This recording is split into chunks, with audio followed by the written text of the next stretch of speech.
Hello everyone, welcome back to Deepak Diary. So let's get started. Today's session or today I have taken one of the most important topic of English grammar, that is demonstrative. Demonstrative का मतलब क्या होता है? जब भी मैं किसी चीज के बारे में बात करना चाहता हूँ, उस चीज को दिखाने के लिए और दर्शाने के लिए मैं क्या करूंगा?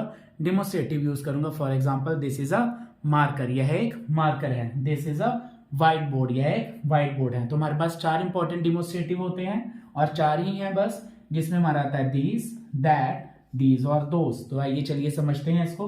दिस हम यूज करते हैं वह सभी चीजें जो मेरे पास हैं, बिल्कुल पास हैं, और उसके लिए मैं क्या यूज करूंगा? दिस और जो एक है. For example, this is a marker, मेरे बिल्कुल पास है, यह एक मार्कर है. This is a white board, बिल्कुल मेरे पास है, तो this is a white board. कई बार हम क्या करते हैं, हम कहीं पार्टी में जाते हैं और बाहर जाते हैं, आपके साथ आपका भाई खड़ा होता है, तो आपने बताना होता है ये मेरा भाई है. तो आप क्या बोलेंगे? This is my brother. Okay. और दिस इज रवि. ओके. और this is Shyam. This is Neha, किसी के लिए बताने के लिए कि मेरा भाई है. This is Neha, my sister. This is Ram, my brother. तो आप उसके लिए यूज करते हैं कि यह मेरा भाई है और यह मेरी बहन है नेहा. उसके बाद दीज हम यूज करते हैं यह की सेंस में ही, पर जब मेरे पास एक से ज्यादा कोई चीज होगी उसके लिए हम यूज करेंगे these. For example, these are markers. These are markers मेरे पास हैं और एक से ज्यादा हैं, उसके साथ हम क्या यूज करेंगे? दीज यूज करेंगे यह की सेंस में. ओके. फॉर एग्जाम्पल, अगर बॉयज आपके पास लाइन में खड़े हैं या गर्ल्स आपके पास लाइन में खड़े हैं, तो आप क्या बोलोगे? दीज आर बॉयज और these are girls of 10th grade और 9th ग्रेड. तो आप ऐसे यूज करेंगे.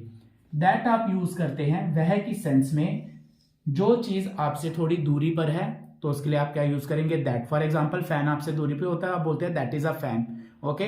आप कहीं पार्टी में जा रहे हैं, अगर भाई आपका बिल्कुल पास में खड़ा है, तो आप बोलोगे this is my brother Ravi. अगर वही भाई आपसे थोड़ी दूरी में खड़ा है, तो आप क्या बोलोगे? आपके साथ जो फ्रेंड है उसको बताओगे that is my brother Ravi. वह मेरा भाई है और जिसका नाम क्या है? रवि.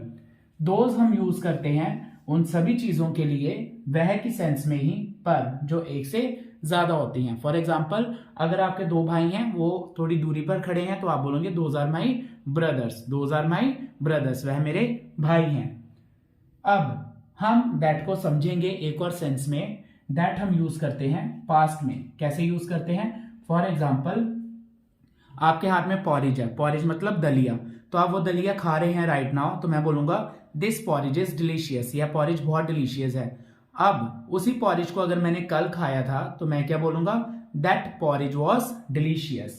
अब ये पॉरिज है, दिस पॉरिज इज डिलीशियस, क्योंकि मैं इसको राइट नाउ खा रहा हूं, तो मैं क्या बोलूंगा? While eating this porridge is delicious. This porridge is delicious. और वही अगर एक और दिन बाद में उसकी बात करूंगा कि जो मैंने पॉरिज खाया था वह बड़ा टेस्टी था, तो मैं यूज करूंगा that porridge was delicious. That means मैंने कब खाया था?